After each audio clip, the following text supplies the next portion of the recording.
At my husband Arthur's funeral, while I could barely breathe from the pain, my daughter Sarah was already whispering with her husband, David, about organizing the finances. It still feels like yesterday, the raw ache in my chest, a hollow space where Arthur used to be. The air was heavy, thick with the scent of lilies and unspoken sorrow. Each breath felt like an effort, a physical struggle against the crushing weight of loss.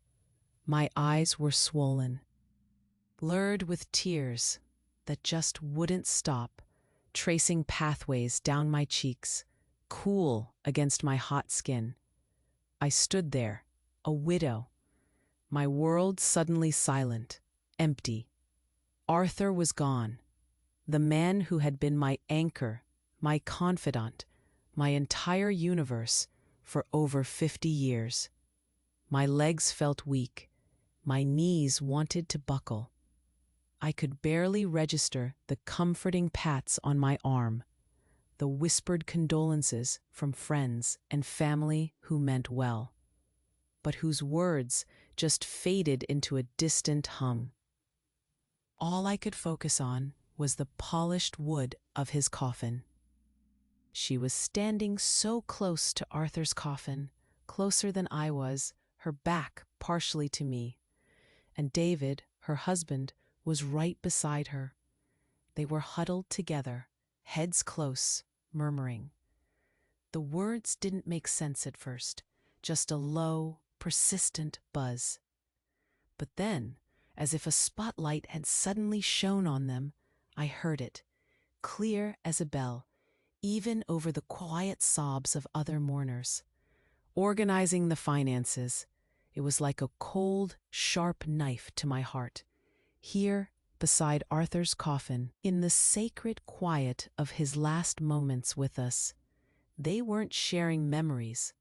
They weren't grieving with me. They were talking about money.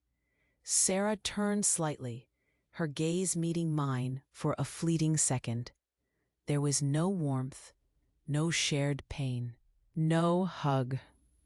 Instead, she offered me a plan. Her voice, usually so sweet and full of life, was measured, almost clinical. She spoke about my age, about how difficult things would be for me alone. Her words were gentle on the surface, but the meaning was anything but. "Mom, given your age, it would really be better if you sold the house and came to live with us," she said, her voice dropping to a low, persuasive tone. "It would just make things easier for everyone." Easier. That word echoed in my head, mocking the grief that consumed me. Easier for them, I knew instantly. Easier than having an elderly mother to worry about, to visit.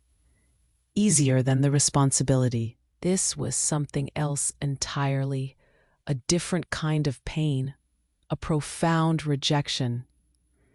They spoke about me as if I weren't even there, a ghost in my own life, as if my entire existence, my memories, my future could simply be reduced to a number on a balance sheet, a problem to be solved. My life neatly fitted into a spreadsheet of costs, of liabilities. It was humiliating, a silent, crushing blow. I looked at Sarah's hand, the one that once held mine so tightly when she was a little girl, tugging me along, trusting me with her whole heart. Now, I saw only the reflection of their interest, cold and calculating.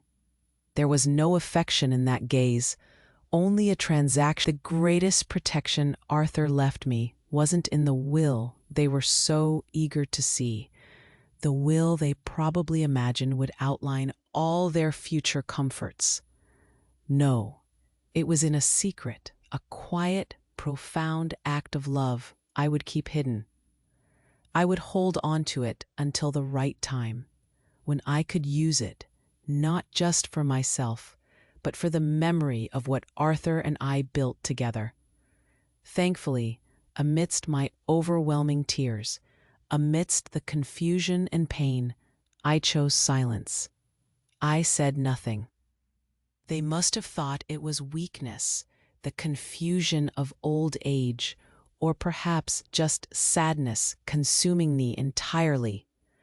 They looked at my blank expression, my tear-stained face, and seemed to nod, confirming their own theories. But it wasn't weakness, it was strategy, a silent, desperate promise I made to my late husband right there beside his coffin. Our nest, our history, the home we built brick by brick, would not be sold for a handful of their convenience. Little did Sarah know that the key was in another place entirely, a place she didn't even dream existed. And I would keep that secret, tightly held, until the time was right. My name is Eleanor. I'm 72 years old now. I spent my entire life as a teacher. Can you imagine? Decades in classrooms, watching young minds bloom, helping children discover the world. It was my passion, my calling. I loved every single day of it. Arthur and I, we built this life together. He was my husband, my partner in everything. He was an accountant, so meticulous, so careful with details. But more than that, he was the kindest man I ever knew. Truly, he had this quiet strength, this gentle way of making everything feel safe. We built this house, brick by brick, with our own hands and dreams, over 40 years ago. Every single corner holds a story, a memory woven into the very fabric of our home. Look, right there, on the kitchen wall, you can still see Sarah's height marks, faint pencil lines marking her growth from a tiny toddler to a gangly teenager. And outside in the front yard, that old rose bush, bursting with blossoms every spring, we planted that on our first wedding anniversary. A little sapling then, just like our love, growing stronger with each passing year. Our life was never grand, never flashy. It was simple, but it was overflowing with affection and care. We built our world on those two things. Arthur, bless his heart, always took care of all the paperwork, all the bills, the investments, the boring numbers.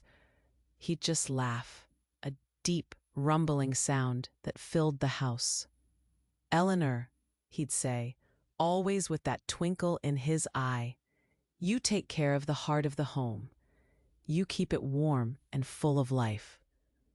And I'll take care of the accounts so no one ever disturbs your peace.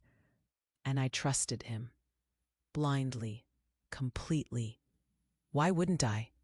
He was Arthur. I never worried about numbers or documents. For me, our security wasn't in bank accounts or legal papers. It was in the boundless love we felt for each other, and in the respect we had worked so hard to teach our daughter Sarah. I always believed that our family was our greatest treasure. Sarah was our pride and joy. She grew into a successful woman, smart and capable. She married David. He seemed ambitious, I suppose, a man who knew what he wanted. I hoped, truly, deeply hoped, that he loved my daughter as much as she deserved. I never, not for a second, imagined that after Arthur passed, after he was gone from this world, the only thing they would see in me was a problem to be managed, a piece to be moved on some financial chessboard of theirs. What they didn't know, what they couldn't possibly guess, was that Arthur, in his quiet way, in his deep discretion, always played 2 moves ahead. He always did. After the funeral, Sarah and David's visits became frequent. Too frequent, maybe, but they brought no comfort, no solace for my grieving heart. Instead, they arrived with folders, calculators. Every time they walked through my door, it felt less like a visit and more like an inspection. They never asked how I was doing, never offered a shoulder to cry on. Instead, David, with those sharp, assessing eyes, would measure the walls. He'd nod thoughtfully and comment on the property's potential. Sarah, my own daughter, started treating me with this condescending patience, as if I were a stubborn child who just didn't understand what was best for me. They'd sit me down, always starting with how the house was too big for one person, how it was too expensive to maintain. They'd say loneliness could harm me, that I needed supervision. Every single word was an insult, a jab, disguised so poorly as care.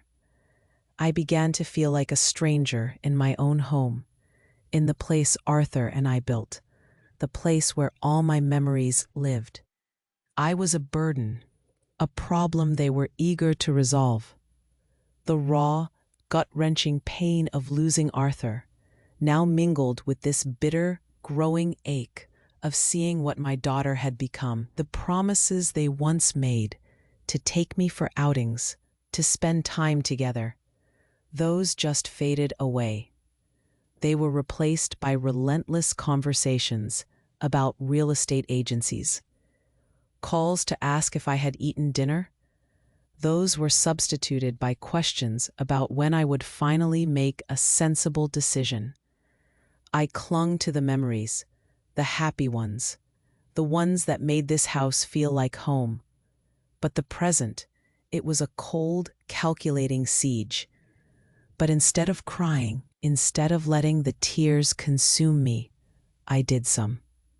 I remembered Arthur's serene gaze, his eyes so full of peace, even in his last weeks. And I remembered his last instruction.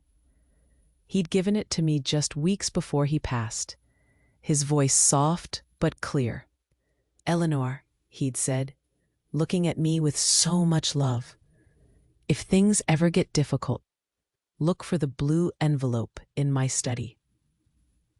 The day of humiliation, I remember it so clearly, arrived on a Tuesday, and it was raining. A soft, steady drizzle washing over the windows of the house. I could hear it, a constant whisper against the glass, making the world outside feel muted and gray. It felt like the sky was crying with me. Sarah, my daughter, and David, her husband, sat me down at the living room table.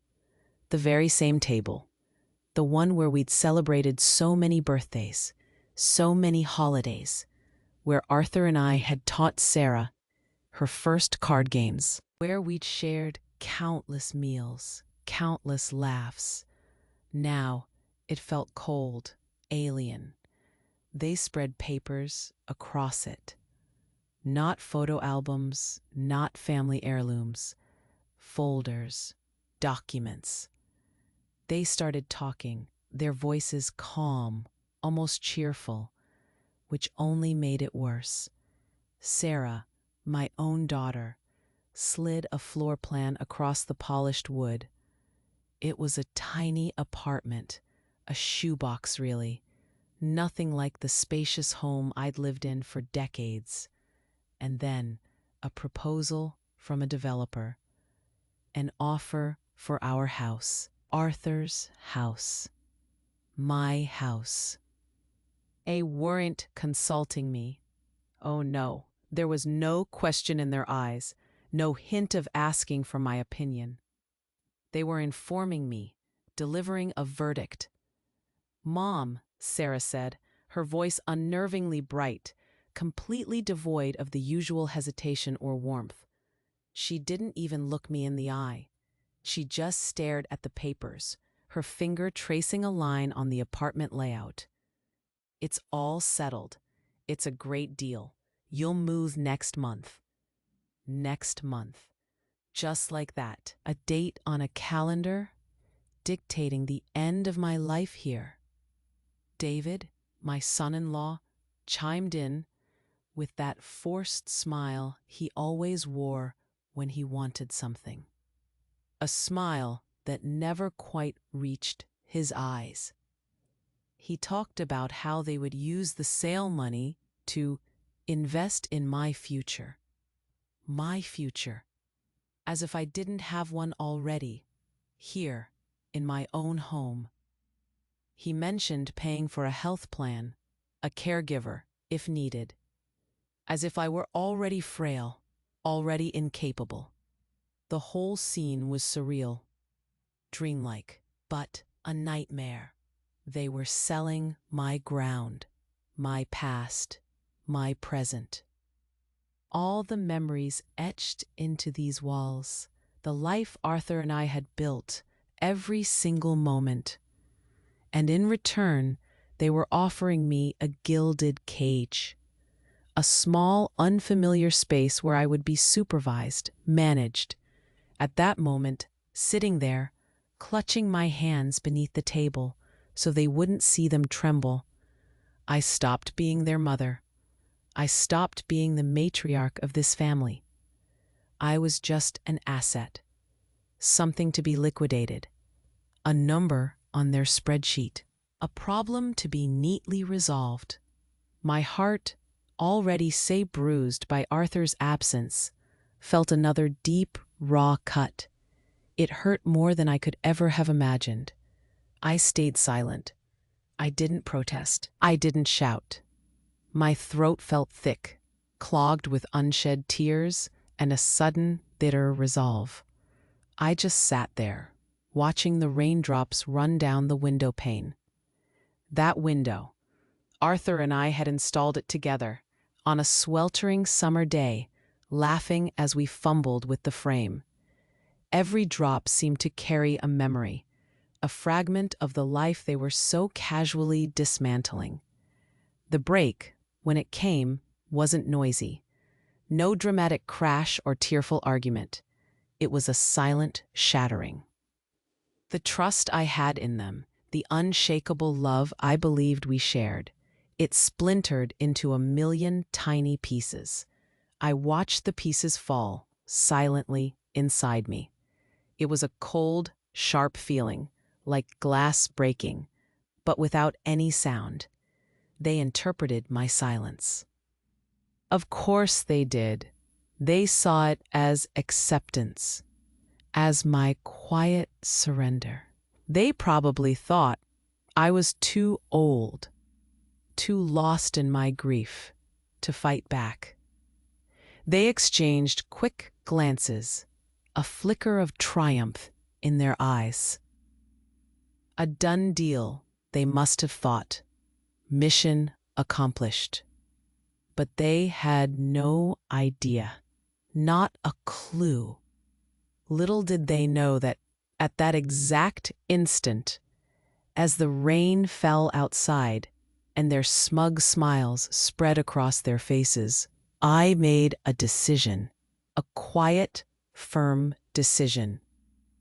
It was time to finally open that blue envelope. The one Arthur had told me about, the one in his study.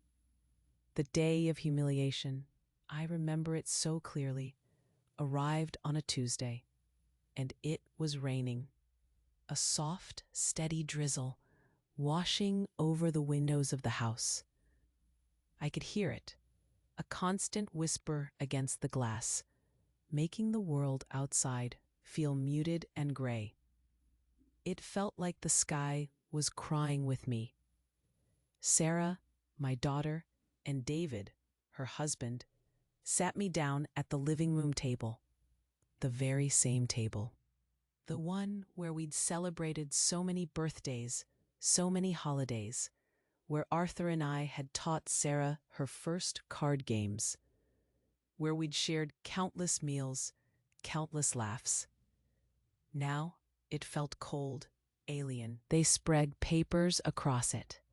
Not photo albums, not family heirlooms, folders, documents. Their faces, usually so familiar, seemed almost like strangers, hard and unyielding in the dim light. They started talking, their voices calm, almost cheerful, which only made it worse. Sarah, my own daughter, slid a floor plan across the polished wood. It was a tiny apartment, a shoebox really, nothing like the spacious home I'd lived in for decades. Nothing like the life Arthur and I had carefully built. And then, a proposal from a developer. An offer for our house. Arthur's house. My house. The paper was crisp, stark white against the dark wood of the table. They weren't consulting me. Oh no. There was no question in their eyes, no hint of asking for my opinion. They were informing me, delivering a verdict. "Mom," Sarah said, her voice unnervingly bright, completely devoid of the usual hesitation or warmth. She didn't even look me in the eye. She just stared at the papers, her finger tracing a line on the apartment layout. It was a gesture of ownership, of certainty. "It's all settled. It's a great deal. You'll move next month." Next month. Just like that. A date on a calendar, dictating the end of my life here, the end of my story in these familiar rooms. It was as if they had drawn a line in the sand, deciding my future without me, for me.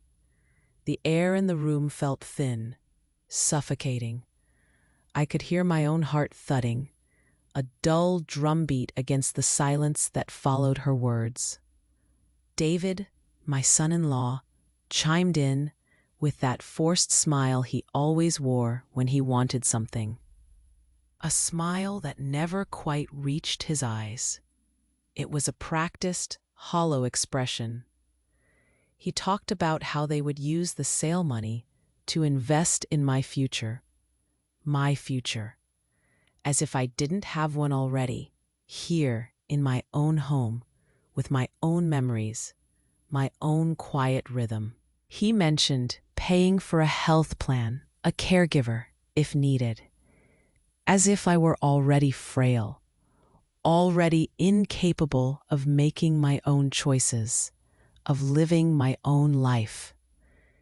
It was a kindness offered, but it felt more like a prison sentence, a gilded cage indeed, as the outline in my mind suggested.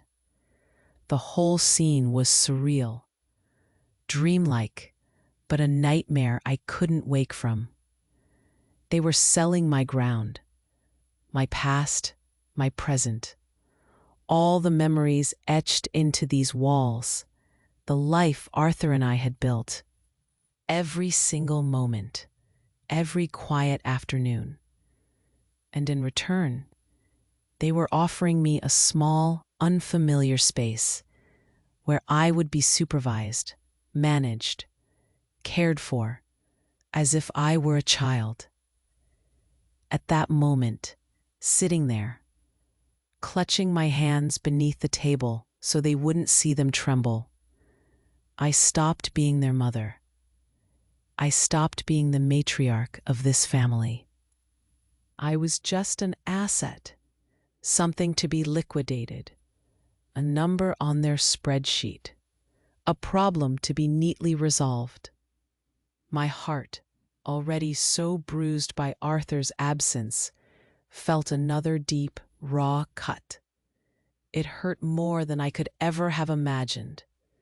It was a pain so profound, so personal that it left me breathless, unable to speak. I stayed silent. I didn't protest. I didn't shout. My throat felt thick, clogged with unshed tears and a sudden bitter resolve. My voice, usually so steady, felt like it was gone, trapped somewhere deep inside me. I just sat there, watching the raindrops run down the window pane. That window, Arthur and I had installed it together on a sweltering summer day, laughing as we fumbled with the frame, envisioning our future here. Every drop seemed to carry a memory, a fragment of the life they were so casually dismantling. Each streak of water on the glass was a reminder of the quiet, beautiful history that was about to be erased. The break, when it came, wasn't noisy.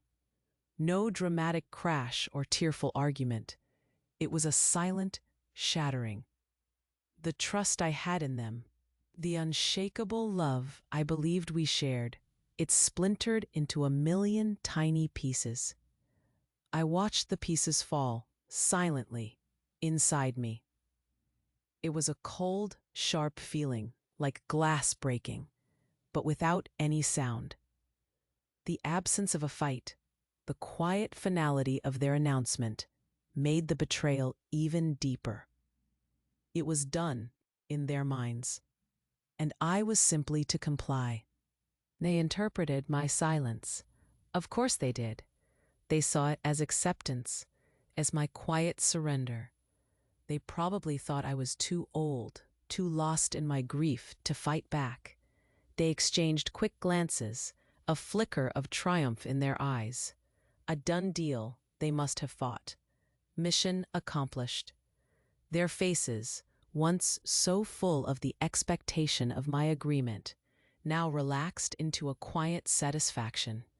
But they had no idea, not a clue. Little did they know that at that exact instant, as the rain fell outside and their smug smiles spread across their faces, I made a decision. A quiet, firm decision. It was time. Time to finally open that blue envelope. The one Arthur had told me about, the one in his study. That night, after Sarah and David finally left, the house felt empty. But it wasn't the same kind of empty as after Arthur passed. This was a different kind of quiet, a cold silence filled with the echo of their words, their plans for my life, their casual cruelty. The rain outside had stopped, but the damp, heavy feeling lingered in the air, a reflection of the weight in my chest.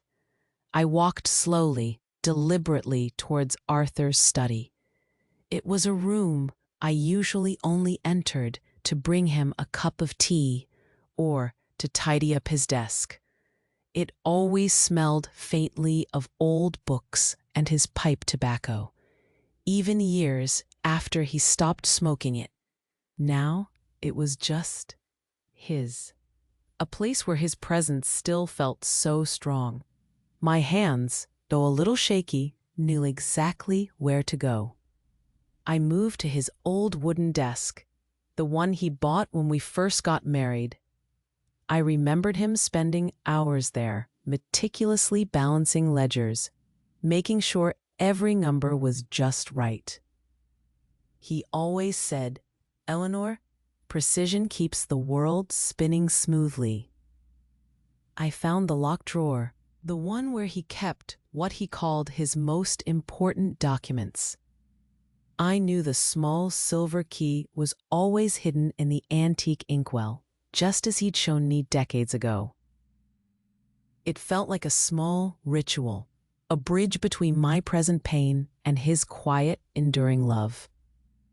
My fingers trembled slightly as I unlocked it. The click was soft, barely audible in the quiet room. I pulled open the drawer, and there it was. Just as he said, A simple blue envelope. Not fancy, not elaborate, just plain. But on the front, my name was written in his firm, neat handwriting. His Eleanor. It was almost as if he was speaking to me from beyond, a quiet message waiting patiently. My heart began to pound then, a steady beat in my ears.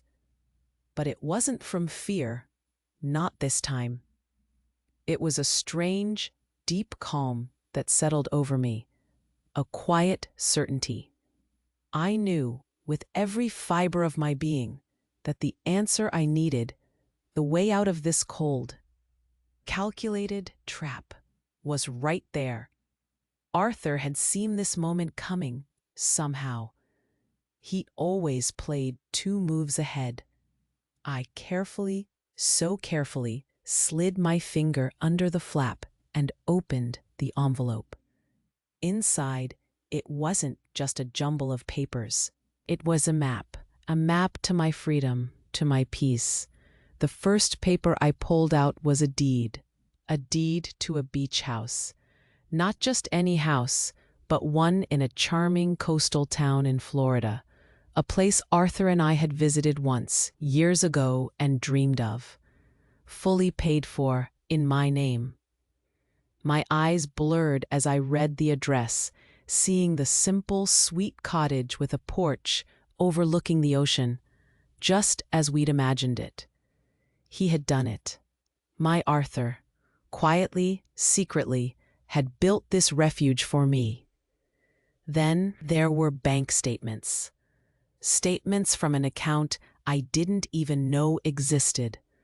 I looked at the numbers and a gasp caught in my throat. Enough savings. More than enough for me to live comfortably for the rest of my days, without touching a penny from this house, without needing anything from anyone. He had planned for everything. My financial independence secured. And finally, a letter. A letter from him in his own hand. I unfolded it gently, my fingers tracing the familiar loops of his letters. In it, Arthur explained everything. He had seen the way the world was going, he said.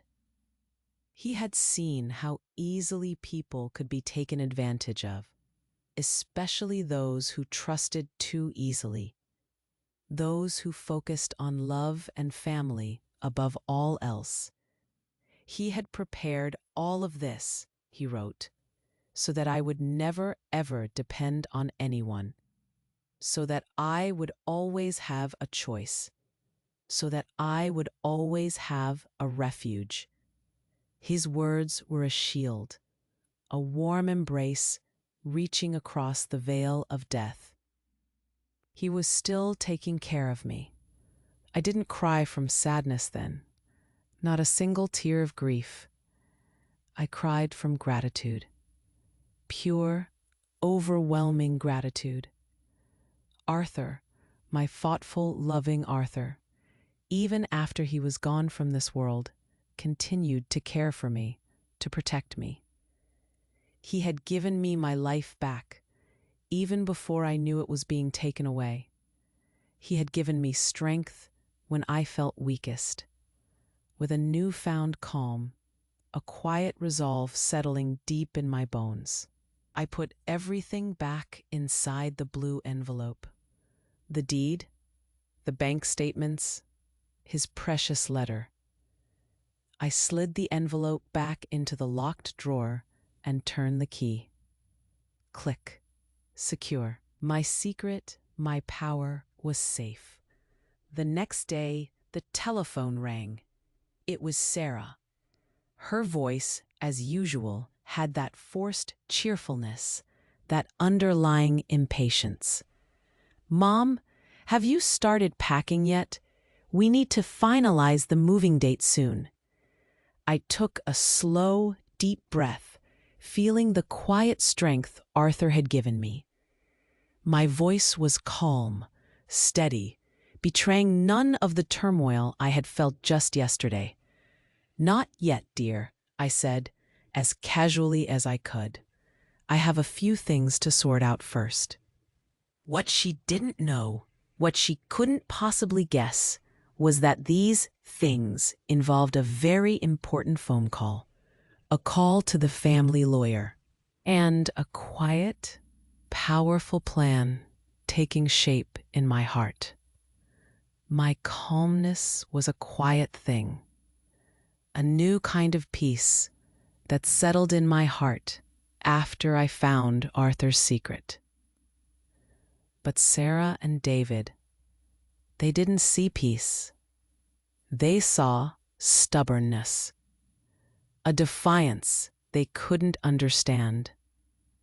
It was like I had spoken a foreign language, and they had no translator. David started calling daily. The calls would come at breakfast, then again in the afternoon. His voice, at first, held a thin veil of politeness, but it quickly frayed. It grew more impatient, sharper, with each passing day. "Mrs. Eleanor," he'd say, stretching out my name as if to emphasize my age, my slowness. "The real estate market doesn't wait. The offer has a deadline."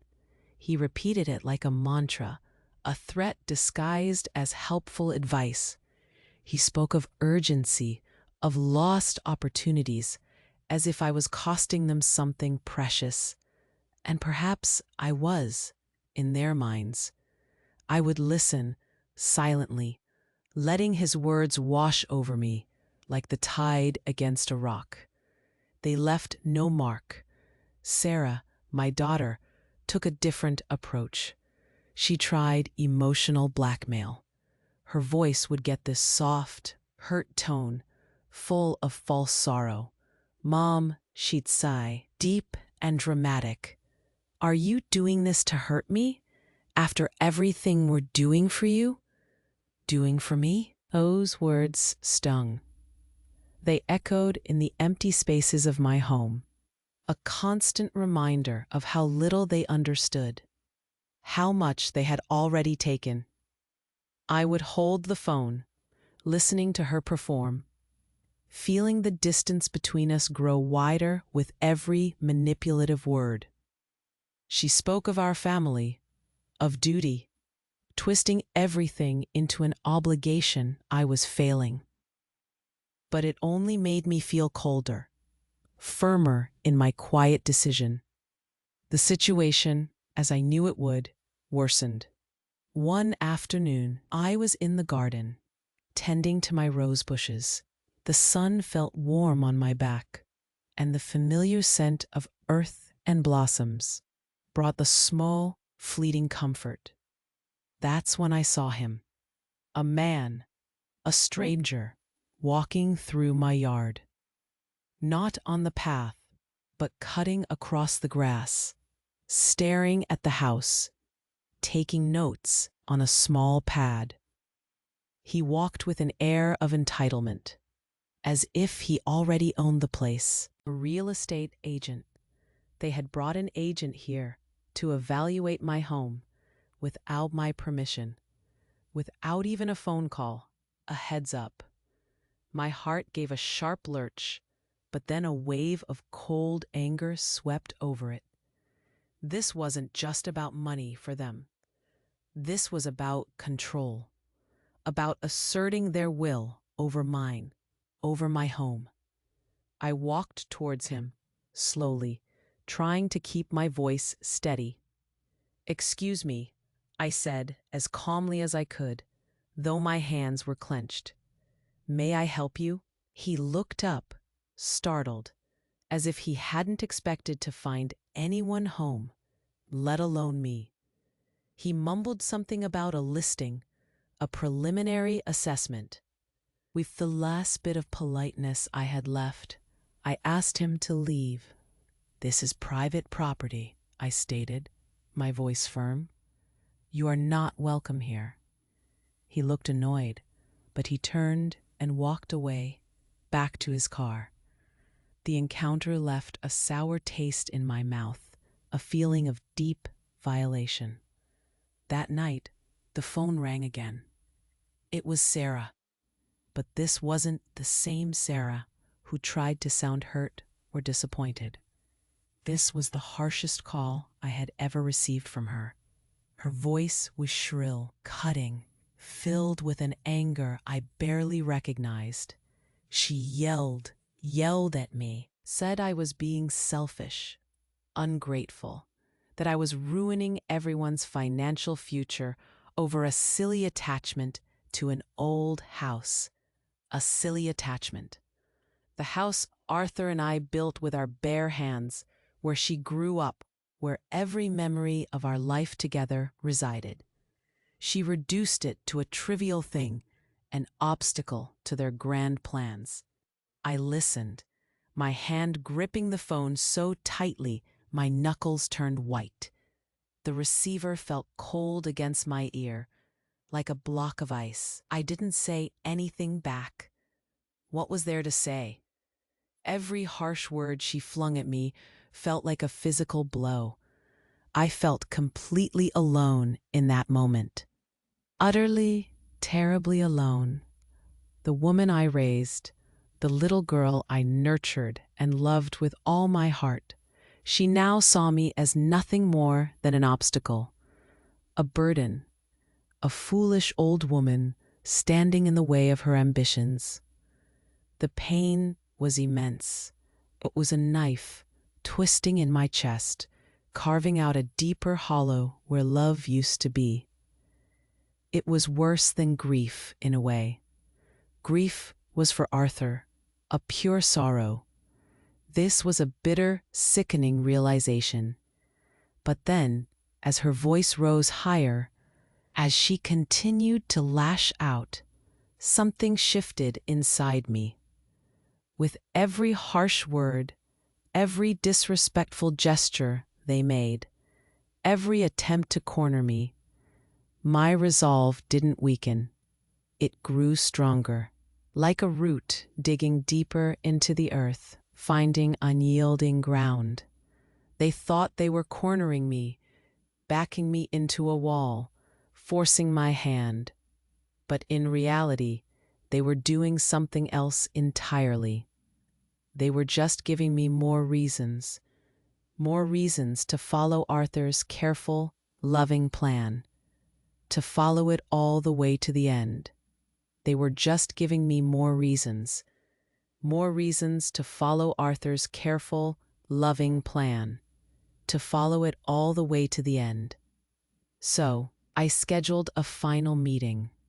I called Sarah, my voice steady, even though my heart was still aching from her last outburst. I asked them to come to my house, alone.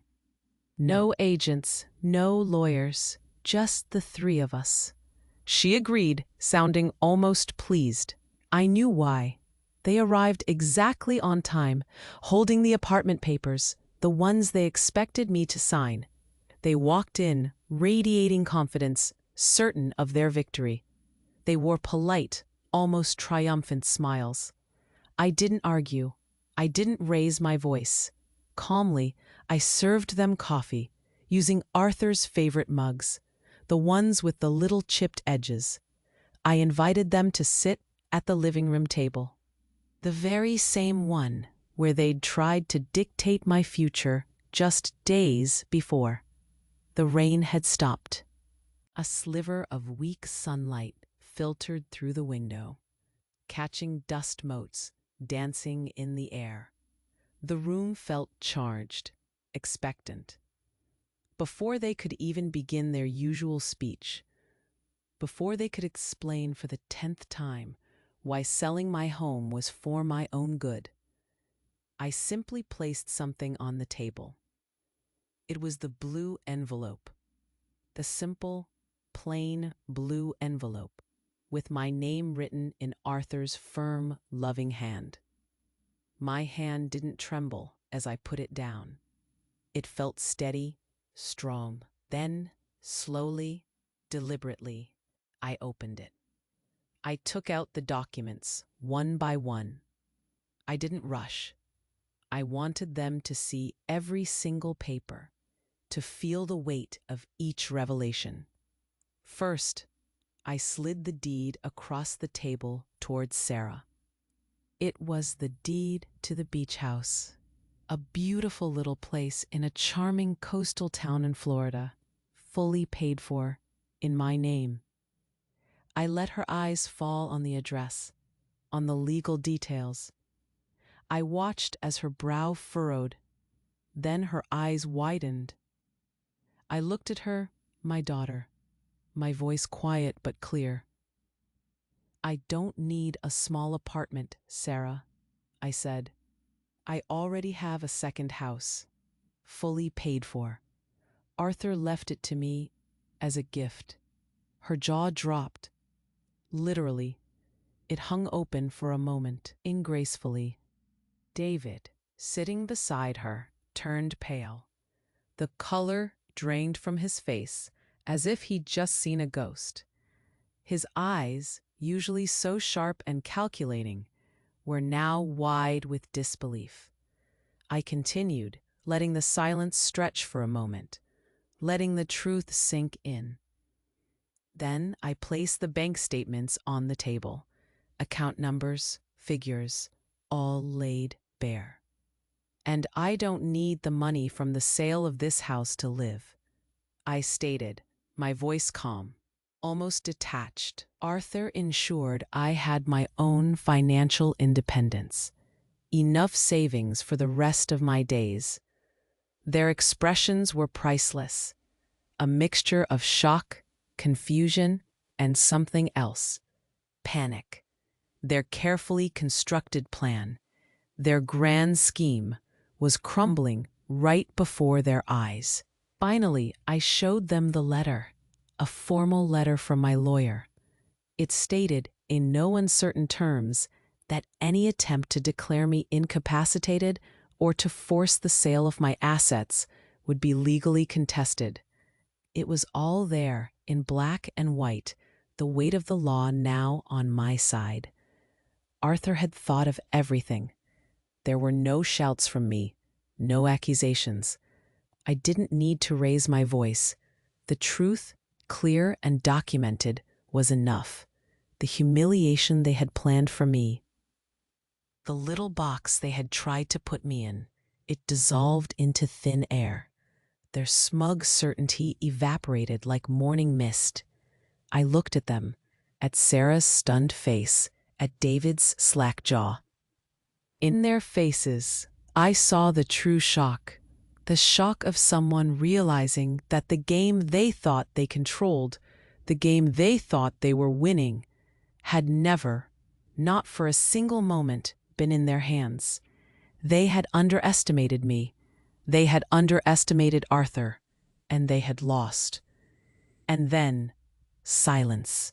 A heavy, profound silence. The game, for them, was over. But for me, it was just beginning. And I finally felt free. The silence that settled over the house in the weeks following that meeting was profound. It wasn't the silence of grief anymore, or the tense quiet of a siege. No, this was a new kind of quiet, a deep, peaceful silence, almost like a sigh of relief. Sarah and David, after their faces went from shock to a kind of cold, defeated anger, simply left. They didn't argue, didn't try to plead their case further. There was nothing more to say, not after I laid all of Arthur's careful planning bare. They no longer approached me with demands. No more talk of deadlines or health plans. Their calls became rare, and when they did call, their voices were formal, distant. "Hello, Mom. Just checking in." No warmth, no true concern. Just a brief, almost perfunctory acknowledgement. I knew with a quiet certainty that settled deep in my heart that our relationship was fractured, perhaps forever. The thought still brought a dull ache, a whisper of the daughter I once knew, the one I loved unconditionally. The pain of their ingratitude, of their attempts to diminish me, still existed. It was like a faint scar, a reminder of what had happened. But it no longer dominated me. It didn't consume my every thought, didn't weigh me down. I could breathe around it now. My life, which had felt so disrupted, so under attack, slowly began to resume its own rhythm. I went back to my routine, but it was a routine I truly chose, not one dictated by others. Mornings, I'd still make my tea and sit by the window, but now I'd watch the birds without the shadow of an impending discussion hanging over me. I spent more time in the garden, tending to my beloved rose bushes. Their petals felt softer, their scent sweeter, now that I wasn't constantly looking over my shoulder for an unwelcome visitor. I chatted with my neighbors again, truly enjoying their company, sharing stories and laughter over the fence, without feeling the need to hide my situation or pretend everything was fine. And in the afternoons, I would settle into my favorite armchair on the porch, a good book in my hands, letting the words carry me away, feeling the gentle breeze on my skin. It was simple, everyday life, but it felt like a luxury. Arthur's foresight had given me more than just a home and money. He'd given me the practical means to reclaim my ease. I hired a young man from the neighborhood to help with the heavier garden maintenance. His name was Tom, and he was polite and hardworking, always grateful for the extra cash. And I found a lovely woman, Mrs. Davies, to come in once a week for the heavy cleaning. Using the money Arthur left me for my comfort, it wasn't a burden, but a blessing. My life didn't suddenly become luxurious. No, that wasn't Arthur's way, or mine. But it became mine again, completely and utterly mine. I was in control, a quiet, deep control that emanated from within. The dignity they had tried so hard to strip from me was restored, not by their approval, but by my own quiet strength and Arthur's lasting love. Last month, I made my first solo trip to that house, the one in the charming coastal town in Florida. It was a long journey, but every mile felt like an affirmation of my freedom. When I finally arrived, walking through the door of that cozy little beach house, a wave of emotion washed over me. It was exactly as I had pictured it, as Arthur must have pictured it. Small, neat, with the scent of salt and sunshine in the air.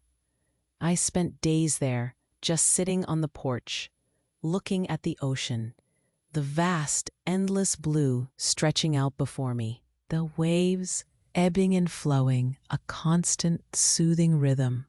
And as I sat there, feeling the sun on my face, the gentle breeze in my hair, I smiled, a real smile, one that reached my eyes and warmed my soul. It wasn't an escape, not really. It was a celebration, a quiet, profound celebration of my freedom and of my husband's thoughtful, enduring love.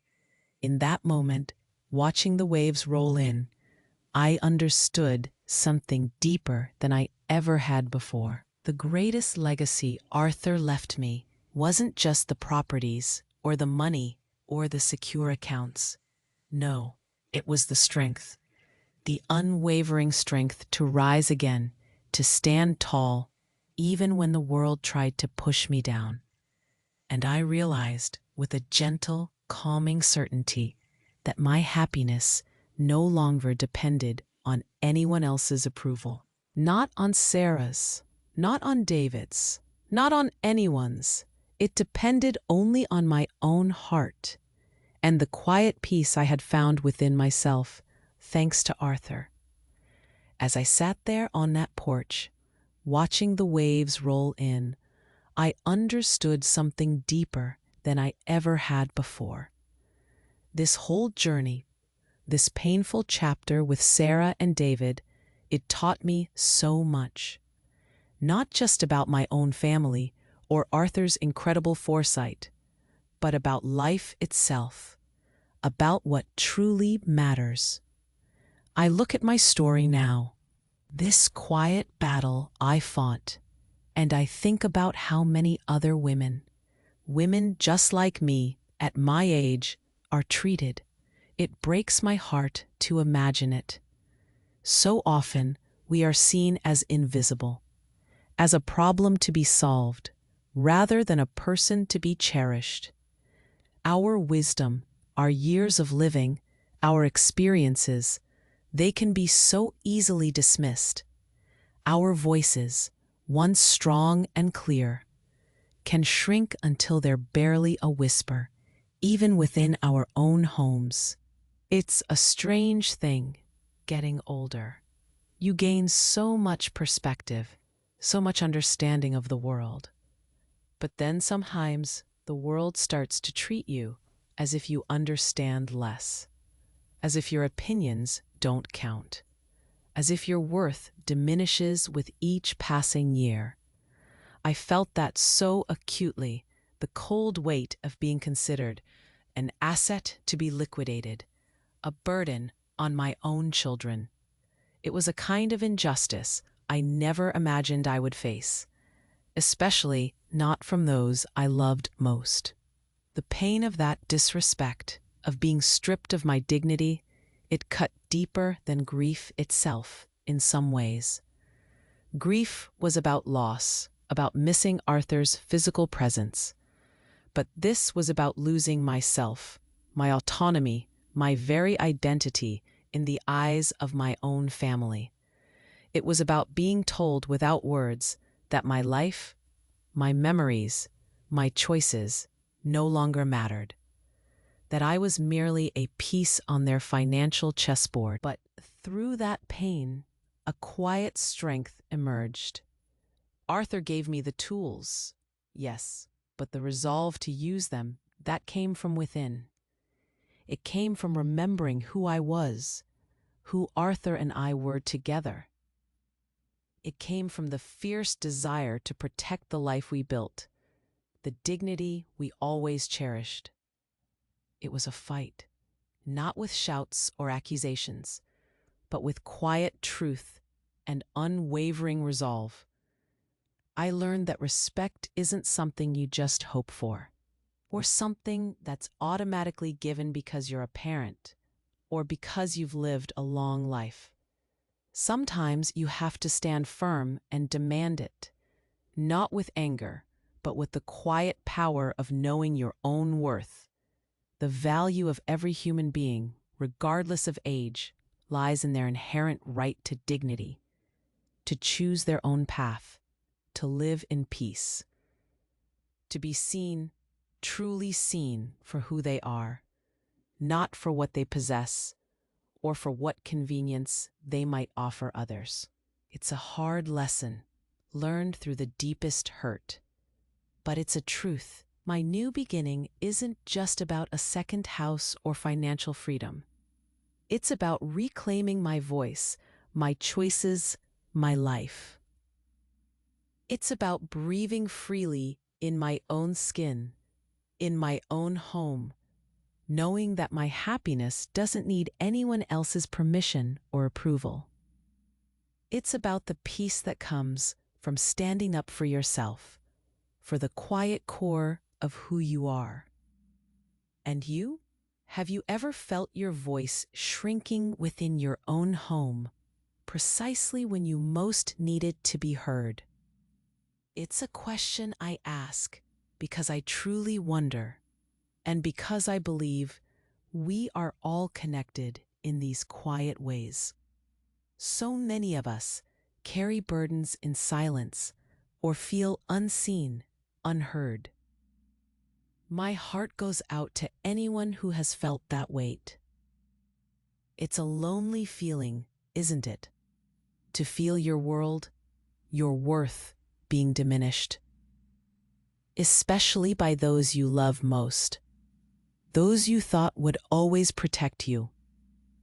I shared my story not to revisit the sharpness of the pain, not to linger on the betrayals, but to something I truly believe in my heart now after living through it all.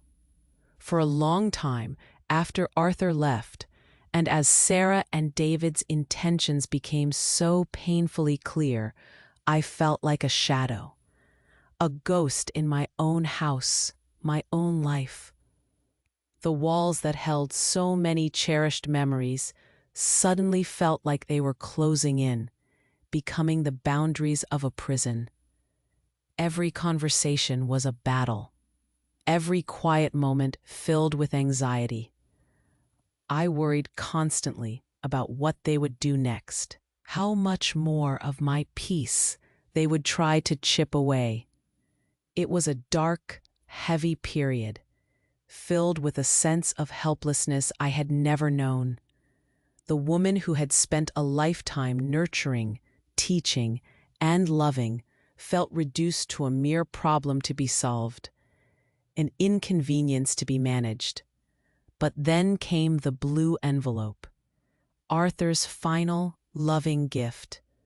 Finding those documents, seeing his foresight, his unwavering trust in me, it was more than just a revelation of hidden assets. It was a quiet yet powerful emotional conversion. It wasn't about winning against Sarah and David or about proving them wrong. It was about realizing that I had a choice, a way out, a path to reclaim my life and my dignity. My voice, which had felt so small and unheard, suddenly found its strength again, not with anger, but with the quiet power of truth. It taught me that genuine security isn't just in what you own, but in knowing who you are, and in being able to stand firm in that knowledge. I went from feeling lost and vulnerable to feeling empowered and at peace. Not a loud, defiant empowerment that seeks external validation, but a gentle, steady one that radiates from deep within. The kind that understands that true freedom comes from within, from knowing your worth and from having the courage to protect your own peace. This kind of peace, it isn't the absence of conflict. It's the presence of inner calm, a calm born from deep conviction and self-respect. That's why I'm sharing this, because our stories, especially those of us who have lived many years, they hold so much wisdom, so much truth. They are not just tales of the past. They are lessons for the present and beacons for the future. They remind us that our experiences matter, that our feelings are valid, and that we are never truly alone in our struggles. When we share, when we listen to each other, we connect. We build a quiet strength together, across distances. Soon, across generations, we remind each other that we deserve respect, love, and autonomy. No matter our age, no matter our circumstances, we are all worthy of a life lived with dignity, a life where our voice is heard and our choices are honored. It's a comfort to know that there are places where these real stories, these honest conversations can continue. Places where we can listen, learn, and feel that quiet connection that reminds us we're not alone. And if you feel that too, if you want to keep receiving sometimes things happen without us realizing it. Little digital changes that can affect our connection. YouTube, for example, might be unsubscribing you from channels without notice. It's a funny thing how these platforms work, sometimes changing settings without us even asking. So please, just take a moment and confirm that you're still subscribed to the channel. And, you feel like it, activate the bell. That way you won't miss any of these moments, any of these quiet truths, these shared reflections.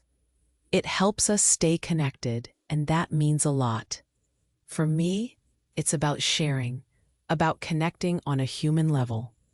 It's about building a space where we can all feel heard, understood, and cherished. This journey has taught me that even in the quietest battles, we can find our strongest voice, and that the deepest connections are often formed in the simple act of listening to each other's hearts. My hope is that by sharing my story, a piece of that strength, that peace and